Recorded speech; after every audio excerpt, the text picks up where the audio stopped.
Достар, өте жұмсақ болып дайындалатын және де өте дәмді блинчик дайындайтын боламыз. Бізге ең алдымен 3 жұмыртқа қажет. Үстінен 1 стакан қантымызды қосып, жақсылап араластырып аламыз.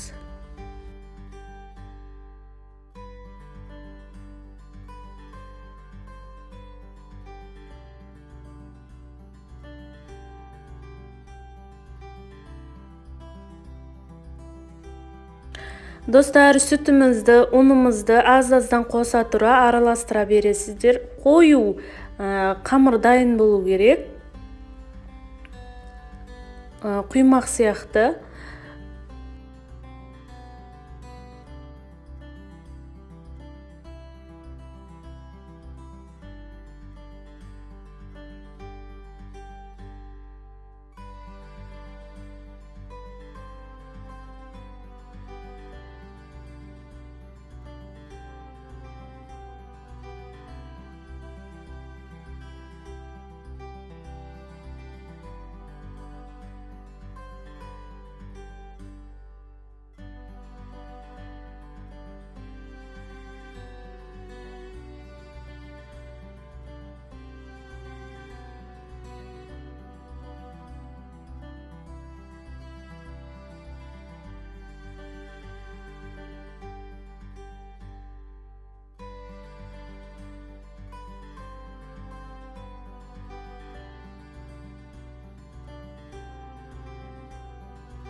Достар, үстінен 1 пиалайдай немесе 6 ас қасық тай сұйық май құятын боламыз, және де барлығын жақсылап араластыратын боламыз.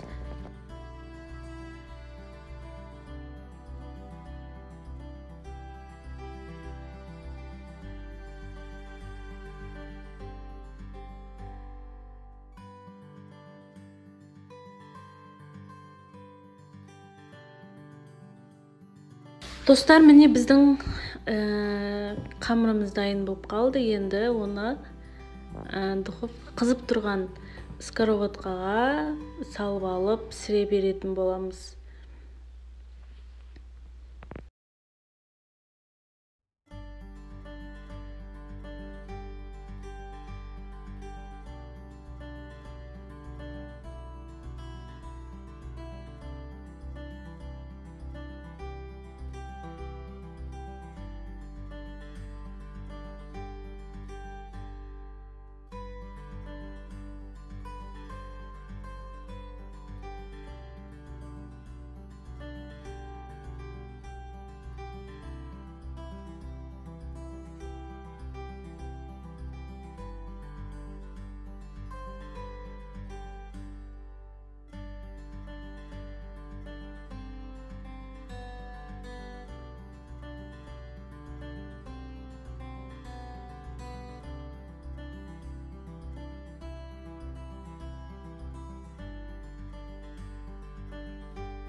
Достар, сіздер де осы рецепт бойынша блинчикті дайындап көріңіздер. Өте дәмді, жұмсақ шығады.